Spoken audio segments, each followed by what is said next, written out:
Hi అండి. శ్రీలక్ష్మి గారి ఒంగోలు రుచులకు స్వాగతం. ఈరోజు నేను గుమ్మడి వడియాలు పెడుతున్నాను. ఇది 4 కిలోలు ఉంది. దీన్ని స్టీల్ పీస్ వేసి బాగా రుద్దుకోవాలి. తెల్లగా ఉంటుంది అనమాట. ఆ పౌడర్ అంతా పోయేదాకా రుద్దాక ఇలా వచ్చింది. దీన్ని తుడిసేసుకొని ఇప్పుడు ముక్కలు కోసుకోవాలి. తర్వాత ఏం చేయాలో నేను చెప్తాను. దీనికి ఒక అరకిలో అలా మినపప్పు పడతాయండి. ఒక 50 గ్రాములు 75 గ్రాముల పచ్చిమిర్చి, కొంచెం అల్లం ముక్క, మిరపకాయలు, ఇవే కావాల్సిన పదార్థాలు. ఇది కోసాక దాన్ని ఎలా పెట్టాలి ఏంటని నేను తర్వాత చెప్తాను. ఇవ్వండి, ఇంతంత ముక్కలు ఇలా కోసుకోవాలి. ఇలా అయ్యాయి అన్నమాట. సన్నగా కోసుకుంటే మనకు బాగుంటుంది. దీంట్లో ఇప్పుడు ఒక 2 స్పూన్లు ఉప్పు, కళ్ళు ఉప్పు వేసినా నీళ్ళు వస్తాయి కదా, కరిగిపోతుంది.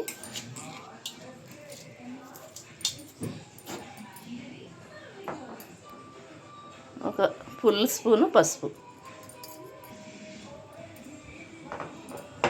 ఇలా వేసేసి మనం కలిపేసుకుంటే కొంతసేపటికి వాటర్ వస్తాయండి. ఆ వాటర్ అన్నీ ఒక పలసన క్లాత్లో వేసి కడితే ఉదయానికి ఏదైనా బరువు పెట్టేసి వాటర్ అన్నీ పోతాయి, ఈ కాయలో ఉన్న వాటర్ అన్నీ. అప్పుడు మనము దీనికి ఒక అరకిలో మినపప్పు పడతాయి. మినపప్పు మామూలుగా గారెల పిండిలాగా రుబ్బుకోవాలి. కొంచెం అల్లము, మామూలుగా జీలకర్ర, పచ్చిమిర్చి అవి పేస్ట్ చేసేసి దీంట్లో కలుపుకోవాలి. అది రేపు మార్నింగ్ చూపిస్తాను ఎలా చేయాలో. ఇలా ఉప్పు పసుపు వేసి మూత పెడితే ఒక 5 మినిట్స్కి వాటర్ రావటం స్టార్ట్ అవుతాయి. మనం తర్వాత చూపిస్తాను మీకు.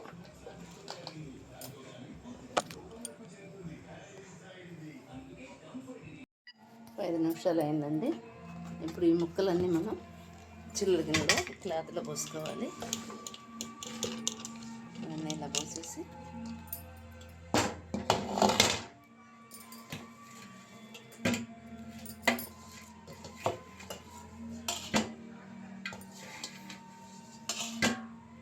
దీన్ని మనం గట్టిగా మూట కట్టుకోవాలి. ఆల్మోస్ట్ చాలా వాటర్ దిగిపోతున్నాయి ఇలా పెట్టంగానే. నేను ఇంకా దీని మీద 20 కిలోలు ఉంటుందండి బరువు. ఇది పెట్టేసాను డమ్మెలు.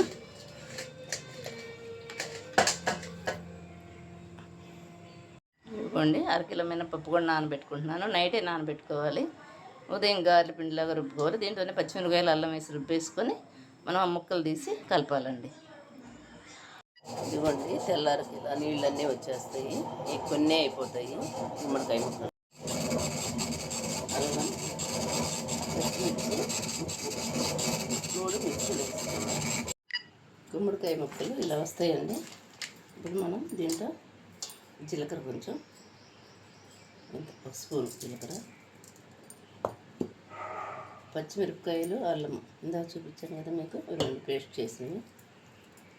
ఆల్రెడీ మనం నిన్న ఉప్పు వేస్తున్నామండి. మినప్పిండిలో కొంచెం ఉప్పు వేస్తాం చాలు. ఇంకా ఇదంతా బాగా కలుపుకోవాలి. పచ్చిమిరపకాయ పేస్ట్ చేసాక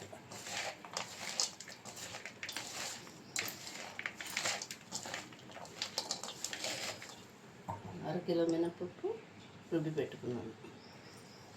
గట్టిగా రుబ్బాలండి, మెత్తగా రుబ్బుకోవద్దు. అరకిలో పడుతుంది. ఇది 4 కిలోలు ఉంది. గుమ్మడికాయ 4 కిలోలు ఉంది. అరకిలో పడుతుంది.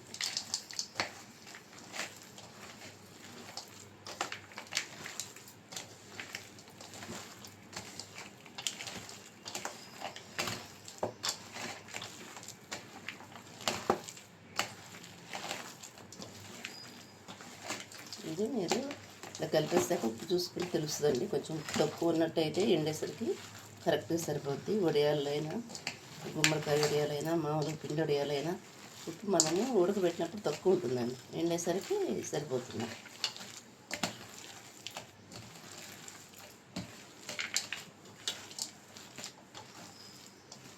కరెక్ట్గా సరిపోయింది. ఇలా పెట్టేటప్పుడు నేను చూపిస్తాను ఎలా పెట్టాలనేది. ఇదిగోండి, ఇలా కొంచెం కొంచెం తీసుకొని ఇలా వడియాల్లాగా పెట్టేసుకోవాలి. అన్నీ ఇలా పెట్టేశాను. ఇవి మినపొడియాలండి. ఇవి తెల్లగా ఉంటాయి. చిన్న చిన్నగా పెట్టుకోవాలి. అంతంత పెడితే సరిపోతుంది. అలా 1 కిలో చిన్న అయ్యాయి మినపొడియాలు. ఇవి గుమ్మడికాయ వడియాలండి. 4 కిలోలు గుమ్మడికాయ, అరకిలో మినపప్పు. అంటే 1 కేజీకి మనము 120 గ్రాములు వేయాలి మినపప్పు. పచ్చిమిరపకాయలు, అల్లం వేసి చేసాము. ఈ గుమ్మడికాయ వడియాలు ఇవి కూడా అయిపోయాయి.